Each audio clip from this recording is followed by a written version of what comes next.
Okay, continuing from where we left off in the tutorial, we were just shading the eyelid. So it's a curved surface, so the closest part being kind of this center that's popping out. So we are shading, first we're shading toward the top and the bottom here. We are going to leave this kind of center area with a highlight, and then we're going to resume more shading down here.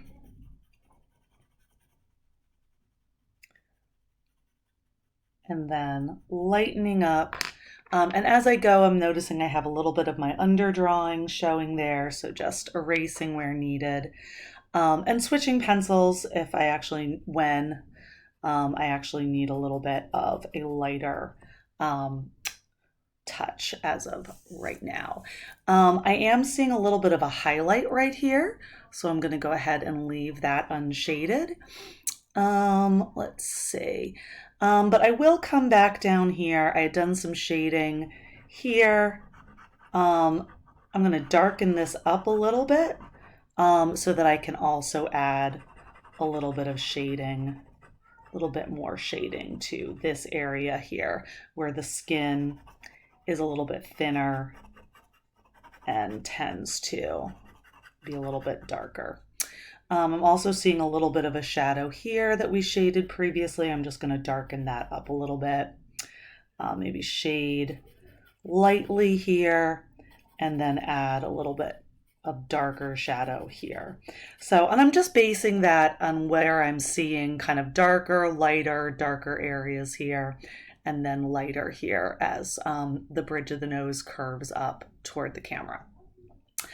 All right. We're getting pretty close now. The major part that we haven't done yet is the eyebrow. So I'm going to do this brow a little bit darker and fuller than my own.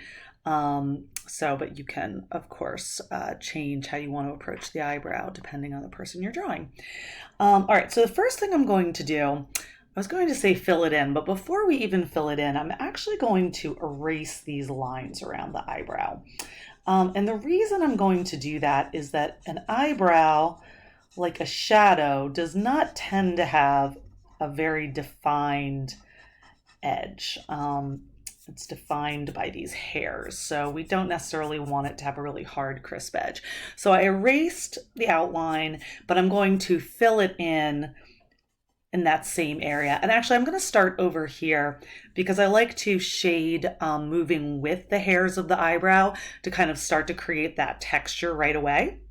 So here, my eyebrows are maybe a little bit plucked, but you might see a little bit more hair here like you do in this section. So if you do see hair there, it would go straight up. Sometimes you even have some kind of growing this direction toward the center, but straight up and down here. And notice a lot of times to get a smooth edge, I'll say to start at the edge of a shape and shade with it. In this case, because we want a rougher edge, we don't want a hard edge. I'm actually doing the opposite, and so I'm shading against the grain. And we can shade right into these other shadows that we did, let those touch. Okay, as I'm moving across, the brow hairs start to lean over more and more, and then eventually start to curve the other direction as we get to the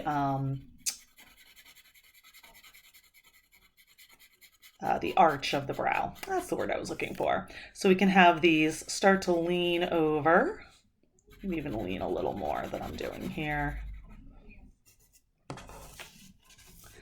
until finally they're going to actually switch direction.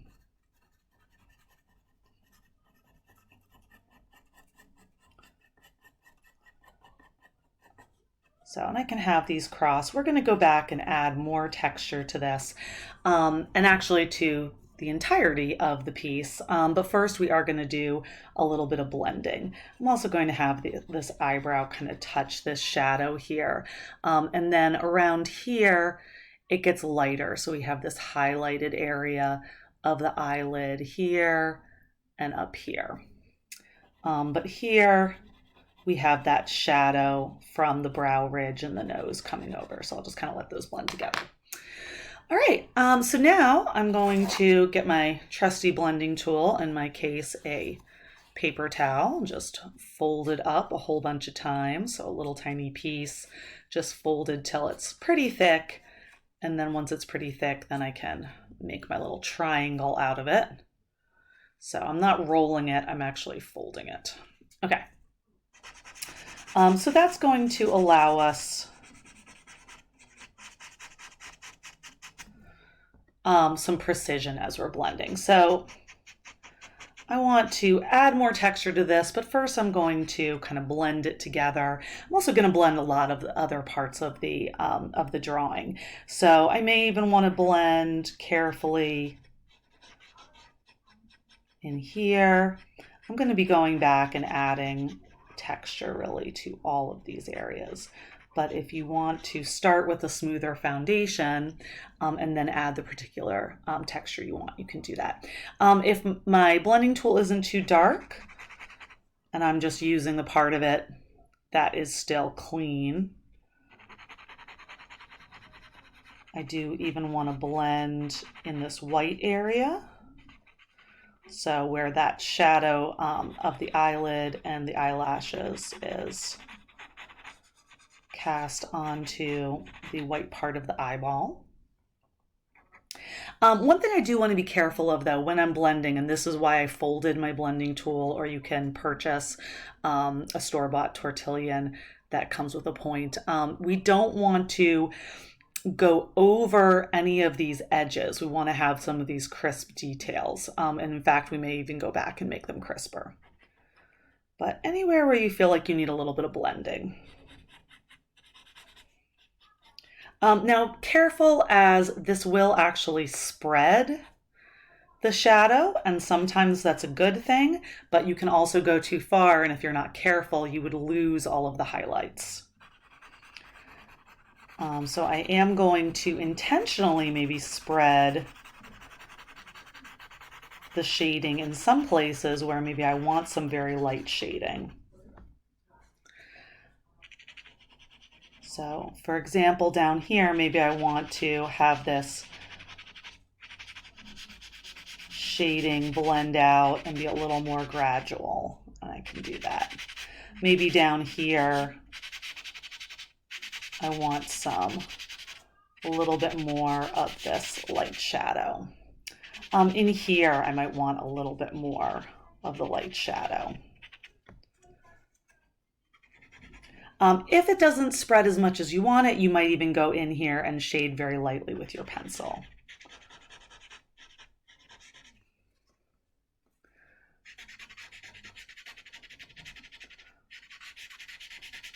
So I'm looking really closely as I do this. Where do I want hard edges? Where do I want soft edges?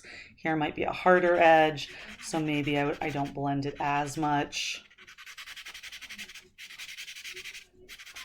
So I'm letting the photo be my guide. So any of this you would alter to kind of fit the person that you're looking at, whether you're drawing from life or you're drawing from a photo reference.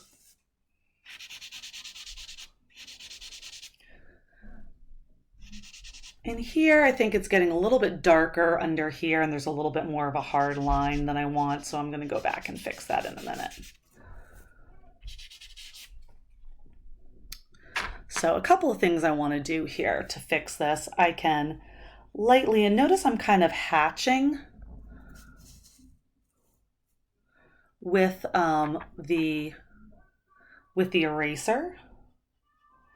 So I can get rid of that hard line there. And maybe I want to go a little bit darker with the eyebrows, although my eyebrows in the reference are not super, super dark. But let's say you want to go a little bit darker with the eyebrows, just depending on your model, you can do that. Other places I might want to kind of make small adjustments and add texture. So there's going to be obvious places like the eyebrows and the eyelashes, but before I even do that, I want to do maybe some of these less obvious places. So some of these places I want to smooth out a little bit more, and I may have to go back in And if I have harder lines I don't want, I can go back in, and I just used, again, my eraser like I'm hatching, so little lines really lightly. And now I do want it to be dark. I didn't want quite as hard an edge there. It's also a little bit darker up here than it is here. So I'm just making that area a little bit darker. I'm also seeing in here a little bit of texture, so I can add maybe a few texture lines in there. I'm seeing a lighter area in here, so I could erase that area, but I could also shade around it a little bit darker. In here, again, I could erase out, but I have to have this area kind of surrounding it. Be a little bit more shaded to have that read as a highlight. In here, same thing. Maybe I'm seeing a little bit of a highlight, but so I can erase that out, but I might go around it. I might see this little part with a little more specificity. And you don't necessarily need to get quite this involved in all the little details. If this is part of a larger portrait, you won't necessarily even see all of these really minute details, so you could skip some of this. So I'm going to move on now. Because of that, I'm going to move on to doing some of the texture. So we do have more texture in the eyelashes. You may want to do this really minimally if you're drawing someone and you want to make them look more masculine. You may want to skip this next part entirely. But if it's someone who's looking more feminine or who wears makeup or whatever, you just want them to read as feminine, you would add this texture. So the way that the eyelashes work, I just want to describe this a little.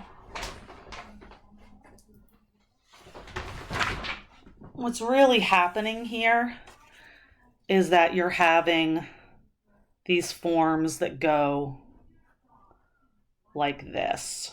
So you're seeing this part come straight out at you, and you may not see this part. So when it's coming straight out at you, what you might see is just this. And that might just become this line.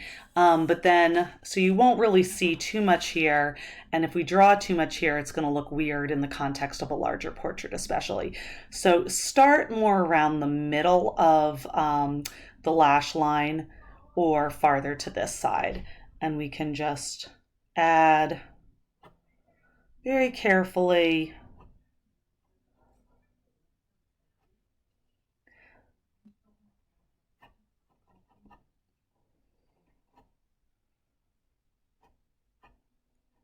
some of this texture.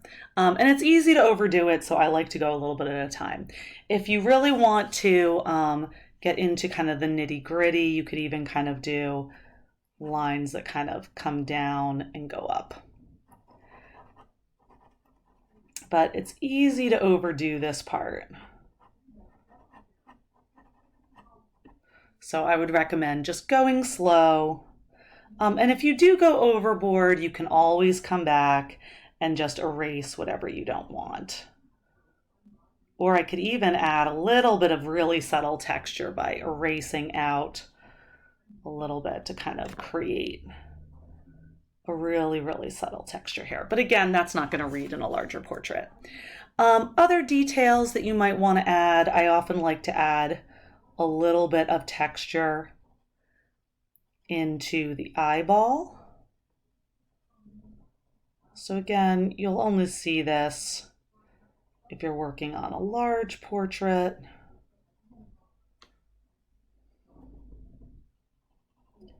Or a study like this where it's really close up.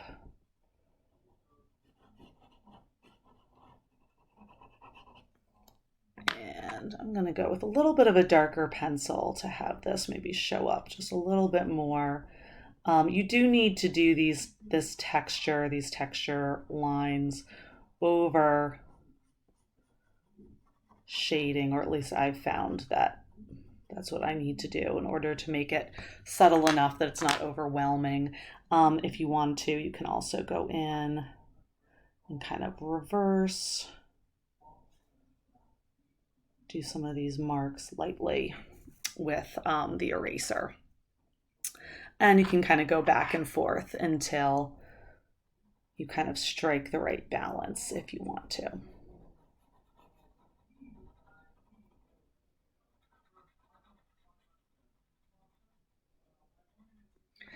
I'm going to just pause for a second and sharpen my pencil so I can get in all of the crisp details that I want as I'm finishing this up. Let's see. So in here, if I need to, I might need to get this just a little bit crisper. I'm not going to do any bottom lashes, but I may add just a little bit of really light shading here. Notice I'm leaving a highlight on this inner rim.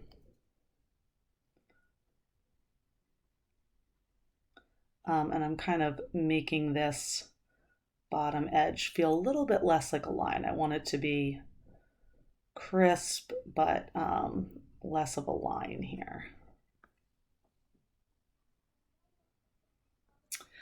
All right. Okay, so finishing this up, I'm feeling like I need maybe a little bit more light shading in here. Depending on the person's age here, if this is feeling like it's too much. I think for me it works. I'm in my 40s, so you might see a little bit more lines in my face, but if you have someone who's younger, you would still have this, but you might lighten that up a little bit more. Or if I want to leave that line, I could shade or leave it how it is, and I would just shade around it. So in either case, so I think that's ending up working pretty well. So again, if you want to make this person look younger, you would even leave a little bit of the shadow, but you would smudge it out even more and lighten it up even more. Although for my photo reference, I'm going to leave it a bit. Okay, so finally, all we need to do is add a little bit more texture to the eyebrows. So on top of what I already did, now again, I want to keep in mind the direction of the brows, so going more straight, then over, and increasingly over, and then down. So you can make them really neat and kind of keep them all in line, or mine are a little bit messier, so you can vary a little bit more from that.